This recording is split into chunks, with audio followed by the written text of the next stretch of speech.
సూర్యోస్మి. నేను మీ విక్రమాదిత్య. ఆరోగ్యమే మహాభాగ్యం, ఆరోగ్యం భాస్కరాధీనం. ఆదివారం మద్యం మాంసం మైదనం వద్దు, ఆరోగ్యం ఐశ్వర్యం వద్దు. మీరు ఆచరించండి, 10 మందిని ఆచరింపచేయండి. ఆచరించండి, ఆరోగ్యవంతులుగా ఉండండి. ఆచరించండి, ఐశ్వర్యవంతులు కండి. ఆచరించండి, ఆనందంగా జీవించండి. సూర్యోస్మి. నమస్తే, వెల్కమ్ టు అవర్ ఛానల్. ప్రస్తుతం మనతో సూర్య ఉపాసకులు sun spiritual society founder Vikramaditya గారు ఉన్నారు. వారితో మాట్లాడదాం. సార్ నమస్తే. సార్ సూర్యోస్మి తల్లి. సార్, మీరు మాంసాహారం తినకూడదు అనేది చాలా కరాఖండిగా కొట్టినట్టుగా చెప్తారు అందరికీ కదా సార్. అయితే సూర్య వంశస్థుడు శ్రీరాముడు మాంసాహారం తిన్నాడు అని వాల్మీకి రామాయణంలో ఉంది అనేది కొంతమంది ప్రవచనకారులు మాట్లాడుతున్న విషయం సార్.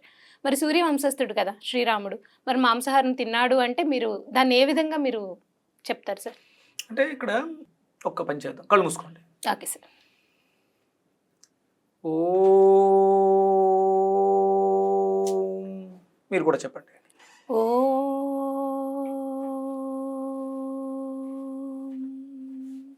ఓ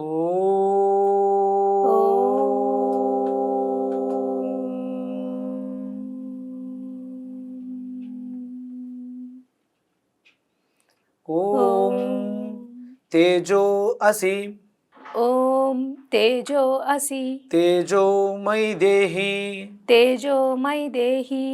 ఓంకారం చెప్పాం. తేజో అసి, తేజోమై దేహి. అనంతమైన తేజస్సు కల ఓ పరమాత్మ, ఆ తేజస్సుని నాకు ప్రసాదించు. అంటే ఇప్పుడు మనం రామచంద్రమూర్తి గురించి మాట్లాడుకుంటాం. ఆయన రఘుకుల వంశ తిలకుడు, అంటే వంశానికే కీర్తి ప్రతిష్టలు పెంచినటువంటి శ్రీరామచంద్రుడు. ఆయన అసలు అంటే ఆ పదం ఉచ్చరిస్తుంటే ఒళ్ళు పులకరిస్తుంది. రామనామానికి ఉన్నటువంటి శక్తి ఇంకా పులకరింపు, చలదరింపు. అయోధ్య, ఇప్పుడు మనం బాలరాముడిని దర్శిస్తున్నాం. అది స్వయంభూ.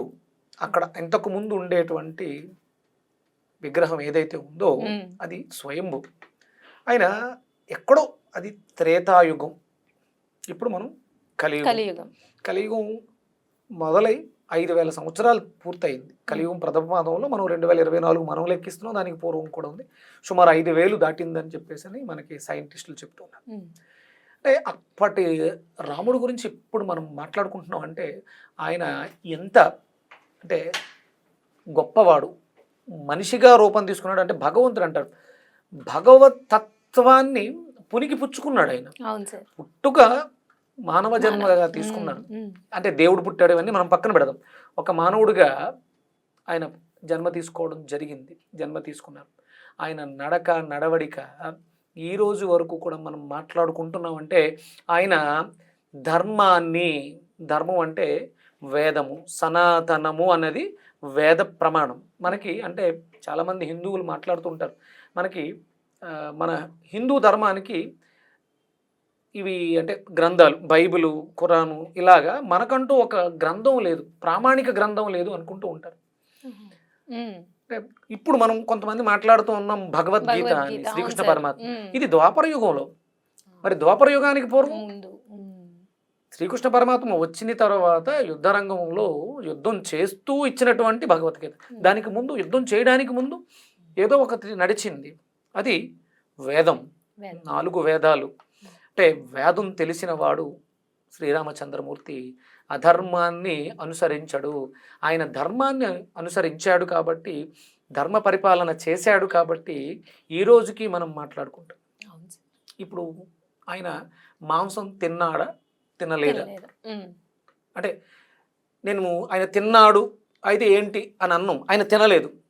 ఆయన సత్యవాక్ పరిపాలకుడు, తండ్రి మాట జవదాటని, అంటే ఎలాంటి వ్యామోహాలు లేని, కేవలం తండ్రి మాటకి విలువనిచ్చి తనకున్నటువంటి రాజరిక వ్యవస్థని విడిచిపెట్టి అరణ్యాలలో 14 ఏళ్ల పాటు వనవాసం చేశాడు. ఏమమ్మా నేను అంటే ఇప్పుడు మాంసం తినే ఉద్దేశం ఉంటే అడవిలోకి వెళ్ళే తినాలా? కాదు సార్. ఆయన రాజరిక వ్యవస్థ, రాజ్యంలో కూర్చుని నేను వెళ్ళను అడవికి అనొచ్చుగా. మాంసం తిన్నాడు అంటే ఈ పని కూడా చేసి ఉండాలి. ఆయన అది చేయలేదు, ఇది చేయలేదు. ఆయన సత్యవాక్ పరిపాలన, ఆయన మాట వేదం. అందుకని అంటే ఇప్పుడు మనం మాట్లాడుకుంటే కొంతమంది అంటే విజ్ఞులే, సరస్వతీ పుత్రులే, ఎక్కడో చిన్న పొరపాటు జరిగింది. అది వాల్మీకి రామాయణం ప్రమాణం మనకి. అవును సార్. వాల్మీకి రాసినటువంటి మాటలు చాలా నిగూఢంగా ఉంటాయి, సంస్కృతం కదా. వాటిల్ని మనం విడదీసినప్పుడు అర్థాలు తాత్పర్యాలు రాసుకున్నప్పుడు చాలామంది ఈ మధ్య అంటే ఇప్పుడు నేను గొప్పవాణ్ణి అని చెప్పుకోవడానికి, నేను గొప్పవాణ్ణి అని నిరూపించుకోవడానికి రాముడు తప్పు చేశాడు అని చెప్పుకునే స్థితికి వెళ్ళిపోయాం. అయ్యో, అంటే నేను చేసిన తప్పుని కప్పిపుచ్చుకోవడానికి, అంటే నేను మాంసం తినడం తప్పు లేదు, నేను ఇంకో తప్పు చేయడం తప్పు లేదు, అప్పుడు రాముడు కూడా చేశాడు. అంటే ఏ ధర్మాన్ని నిరూపించాలని నువ్వు రాముల వారిని. అవును సార్. ఇక్కడ మనం ప్రవచనకారుల దగ్గరికి వెళ్తే పొరపాటు పడుండొచ్చు. అక్కడ ఎవరో చేసినటువంటి తాత్పర్యాన్ని, వాల్మీకి రామాయణాన్ని తర్జుమా చేస్తారు కదా తెలుగులోకి. ఆ అనువాదంలో అంటే చాలామంది శివోహం అనే ఒక ఛానల్, వీళ్ళందరూ కూడా ఏదో ప్రూవ్ చేయాలని ట్రై చేస్తున్నారు. రాముడు మాంసం తిన్నాడు అని ప్రూవ్ చేయడానికి ప్రయత్నం చేస్తున్నాడు. పూర్తిగా సంస్కృతం తెలిసిన వాళ్ళు కానీ, సంస్కృతానికి భాష్యం రాసిన వాళ్ళు, అంటే వాల్మీకి రామాయణాన్ని తర్జుమా చేసినప్పుడు అక్కడ జరిగినటువంటి మిస్టేక్స్ని మనం సవరించలేక తెలియదు. అంటే ఇక్కడ వేదంలో ఏదైనా, అంటే వేదం మనకి ప్రమాణం, హిందూ ధర్మానికి ప్రమాణం ఏంటంటే వేదం. వేదంలో రాముడి గురించి కానీ శ్రీకృష్ణ పరమాత్మ గురించి కానీ ఉండవు, ఎందుకంటే వీళ్ళకి పూర్వం ఉంది.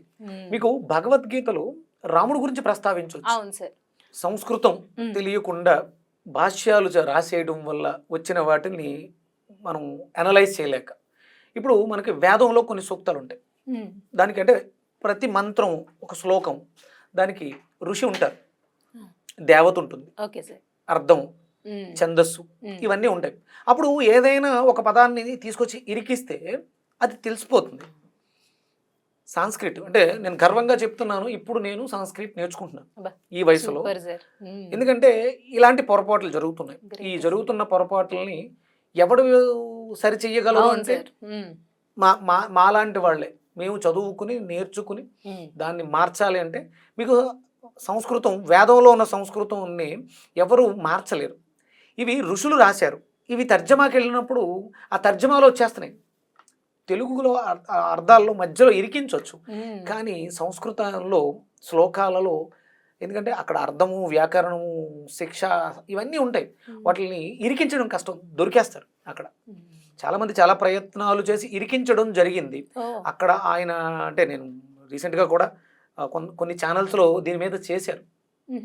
అంటే అవతలి మతస్థుడు, అవతలి ధర్మంలో ఉన్నవాళ్ళు తమ మాటలని మెప్పించుకోవడానికి తమ ఎదురుగుండా ఉన్నటువంటి జ్ఞానం లేని వాళ్ళు, 100% అజ్ఞానంతో ఉన్నవాళ్ళు మతం మారారు అంటే వాళ్ళు అజ్ఞానంలో ఉన్నవాళ్ళు. ఇక్కడ చెప్పేవాళ్ళు కూడా అజ్ఞానులే, వాళ్ళు ఎవరు బయట వాళ్ళు కాదమ్మా, మన వాళ్ళే, మన హిందువులే, మతం మారిన వాళ్ళే.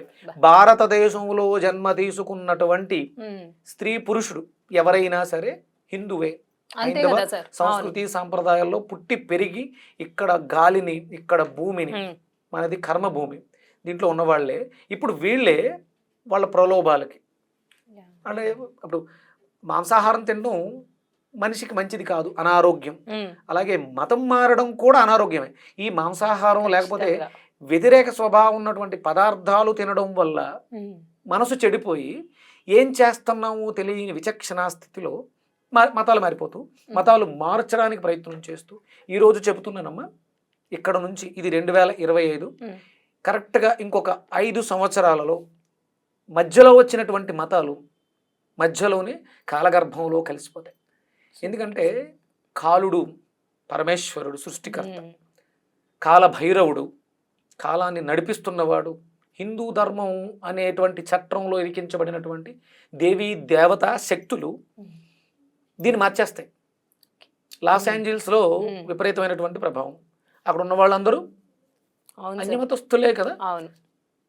ప్రకృతి తలుసుకుంటే ప్రకృతే భగవంతుడు, ప్రకృతిలో ఉన్నటువంటి ప్రతి జీవంలోనూ మనం భగవంతుని దర్శిస్తాం, అది మనకు ఉన్నటువంటి గొప్పతనం. ఇక్కడ మనం మాట్లాడుకుంటే అసలు రాముడు సత్యవాక్, అంటే ఒక మాట ఇచ్చాడంటే దాని మీద నిలబడతాడు. సూర్యవంశస్థులు ఎవ్వరూ కూడా, ఆయన వాళ్ళు సూర్యవంశస్థులు. సూర్యవంశం ఎందుకు అన్నామంటే, రాముల వారు జన్మ తీసుకున్నప్పుడు ఆకాశంలో ఉంటున్నటువంటి సూర్యనారాయణమూర్తి అయోధ్యలో 30 రోజులు కిందకి దిగిపోయాడంట.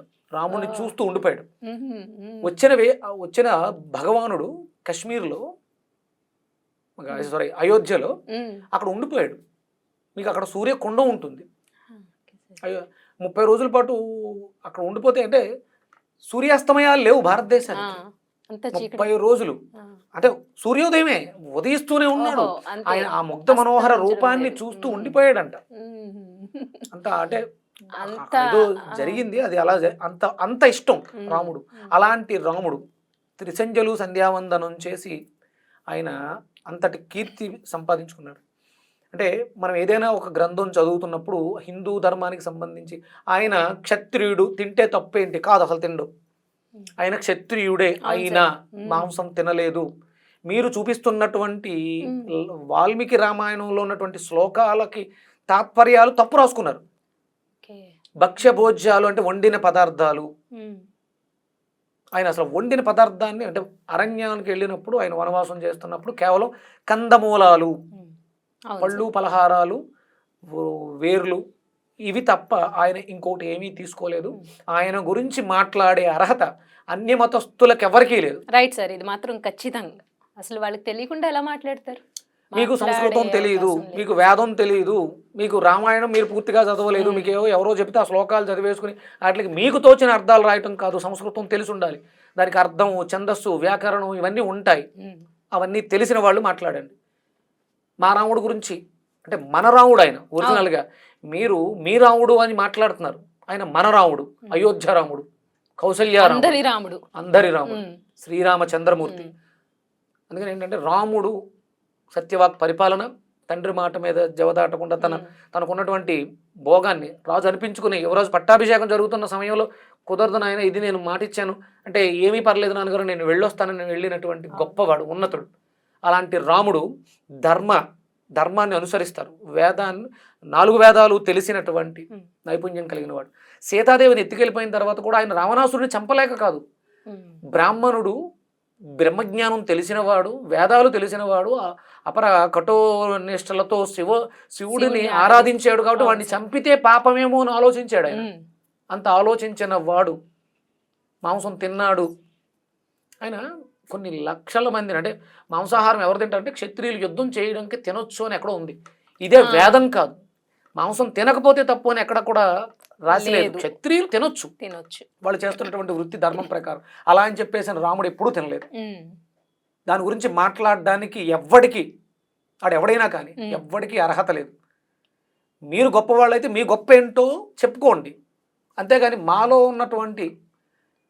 లేవు. అసలు రాముడిలో మచ్చే లేదమ్మా. మీరు ఏదో మచ్చని వెతికి పట్టుకుని చూపించే ప్రయత్నం చేస్తున్నారు. మాలో లేని మచ్చని ఎంత చూపిస్తే మట్టు కనిపిస్తుంది సార్, ఉండదు కదా. నిజం. హిందూ ధర్మం సనాతనమైంది. కొన్ని వేల యుగాలుగా ఆధిపత్యం చెలాయిద్దామని, దీన్ని రూపురేఖలు చేద్దామని ప్రయత్నిస్తున్నా ఇంకా తన ఊపిరిని పోసుకుంటూ నిలబడే ఉంది హిందూ ధర్మం, సనాతన ధర్మం. శ్రీకృష్ణ పరమాత్మ మీద మీరు ఎన్ని అవాకులు చవాకులు మాట్లాడినా, రామచంద్రమూర్తి మీద మాట్లాడినా, ఒకవేళ అంటే మా వాళ్లే చెప్పిన ఆ వాంగ్మయంలో ఆ రాసినప్పుడు తప్పులు దొరినాయి, వాటిని తెలియక బయటపట్టడం జరిగింది. దాన్ని మేము సవరించుకుంటాం. మాకు శ్రీరామచంద్రమూర్తి ఆరాధ్య దైవం. అవును సార్. మనం ఆ రామనామం జపిస్తాం కాబట్టి శ్రీరామచంద్రమూర్తి మాంసం తినలేదు. అసలు ఆయన వండిన పదార్థాలే తినలేదు.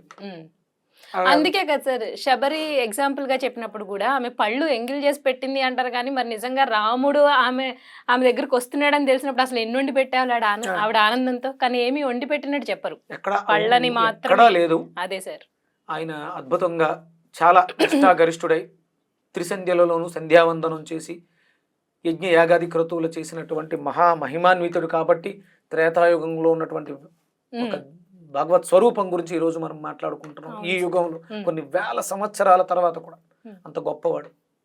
రైట్ సార్, మీరు చెప్పినట్టు నిజంగానే ఎవరి గురించి వినలేదు. అందుకే శ్రీరాముడు నిజంగానే అసలు అందరికీ ఆరాధ్య దైవం సార్. అటువంటి రాముడి గురించి మాట్లాడితే మనం ఒప్పుకోలేము. మీరు చెప్పింది 100% రైట్ సార్. ధన్యవాదాలు. సూర్యస్మృతి.